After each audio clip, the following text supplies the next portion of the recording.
Hello friends, welcome to my channel Mithu super kitchen. Good morning అందరికీ. ఎలా ఉన్నారు? అందరు బాగుండాలి, అందులో మనం ఉండాలని ఆ దేవుని మనస్ఫూర్తిగా కోరుకుంటున్నాను. చూడండి, ఈరోజు రెసిపీ వచ్చేసి అయితే పొంగనాలండి. చాలా యమ్మీ టేస్టీగా ఉంటాయి. ఇప్పుడు ఎలా చేసుకోవాలో ప్రాసెస్ అయితే చూసేద్దాం రండి. వీడియోని అయితే స్కిప్ చేయకుండా లాస్ట్ వరకు అయితే చూసేయండి. మన దోశ పిండి ఉంటుంది కదా, దాంట్లోనైతే ఫస్ట్ మన టేస్ట్కి సరిపోయేంత సాల్ట్, అలాగే వంట సోడా వేసి కలుపుకోవాలి.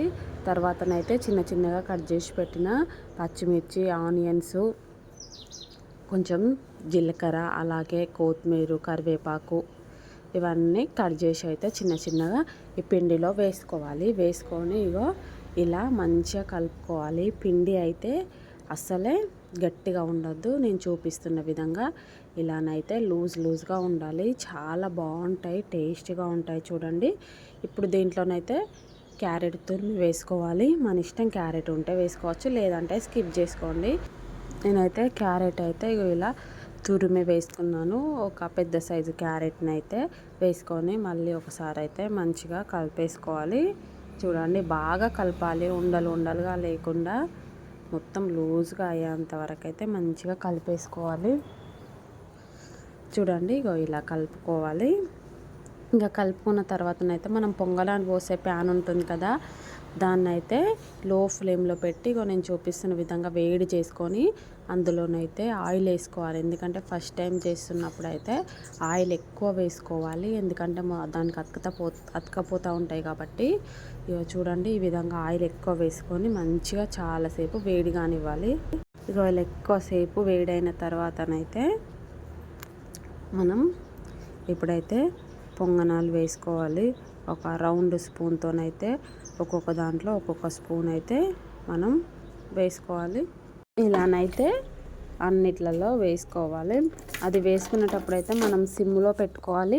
ఫుల్ పెట్టుకుంటేనైతే చాలా కింద మాడిపోతాయి అన్నమాట. సిమ్లో పెట్టుకొని ఇలా అన్నిట్లో నిండుగా వేసుకోవాలి. ఇదైతే చిన్నది, చూడండి, దీంట్లోనైతే 7 పొంగనాలు, ఒక 10 నిమిషాల పాటు అయితే చూడండి మనం ఇలా ఒక స్పూన్ వేసుకుంటేనే పొంగనాలు పెద్దగా అవుతాయి. ఇక నేను చూపిస్తున్న విధంగా ఇలా వేసుకోవాలి. అన్నీ వేసుకున్న తర్వాతనైతే క్యాప్ అయితే పెట్టేసుకోవాలి. 5 నిమిషాల తర్వాత క్యాప్ తీసుకోవాలి. క్యాప్ తీసుకొని అయితే ఇలా అన్నిటి మీద మళ్ళీ ఒకసారి అయితే ఆయిల్ వేసుకోవాలి. వేసుకొని అయితే మనం చిన్న స్పూన్ ఉంటుంది కదా, టీ స్పూను, దాంతో ఇగో నేను చూపిస్తున్న విధంగా రిటర్న్లో వేసుకోవాలి. పెద్ద స్పూన్ అస్సలే పెట్టొద్దు. ఇది ఫస్ట్లో కొంచెం అడగంటుకుంటుంది అన్నమాట. కొత్తలో ఈ పొంగనాలు చేసే ప్యాన్ అయితే ఇక కొన్ని రోజులు అయితేనైతే అలవాటు అయిపోతుంది. పాతగా అయితే అసలే అడుగు పట్టదు. చూడండి, ఇలా అన్నిటినీ ఒక్కొక్కటిగా మంచిగా రిటర్న్ వేసుకోవాలి. చూస్తుంటేనే ఎంత బాగున్నాయి, లడ్డులాగా ఉన్నాయి కదా, చాలా బాగా పొంగుతాయి. టేస్ట్ కూడా అంత బాగుంది, సూపర్గా ఉంది. నేనైతే ఫస్ట్ టైం తిన్నాను అన్నమాట పొంగనాలు, ఇప్పటివరకు తినలే. టేస్ట్ అయితే అదిరిపోయింది. చాలా అంటే చాలా బాగుంది టేస్టీగా.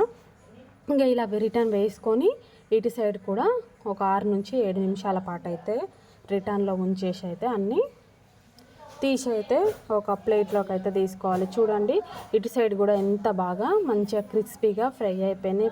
పైన క్రిస్పీగా, లోపల సాఫ్ట్గా ఉండే పొంగనాలు అయితే రెడీ అయిపోయినాయి. ఇప్పుడైతే మనము ఒక ప్లేట్లోనైతే వేసేసుకుందాం. అన్నీ తీసి వేసుకున్న తర్వాత మళ్ళీ దీంట్లో మళ్ళీ ఒకసారి ఆయిల్ వేసుకోవాలి.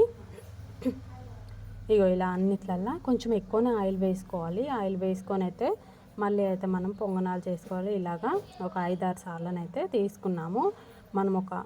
మనమైతే ఎన్ని తిన్నా కానీ అసలు తిన్నట్టే అనిపించదు, అంత టేస్టీగా అంత బాగుంటాయి. చూడండి, ఇగో అన్నిట్లల్లో మళ్ళీ ఒకసారి కూడా పోసుకుంటాం. మార్నింగ్ బ్రేక్ఫాస్ట్కైనా, ఈవినింగ్ స్నాక్స్కైనా పిల్లలైతే చాలా అంటే చాలా ఇష్టంగా తింటారు.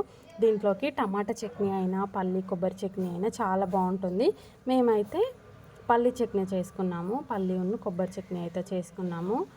చూడండి, ఎంత క్రిస్పీగా ఎంత బాగున్నాయని, చాలా యమ్మీగా ఉన్నాయి.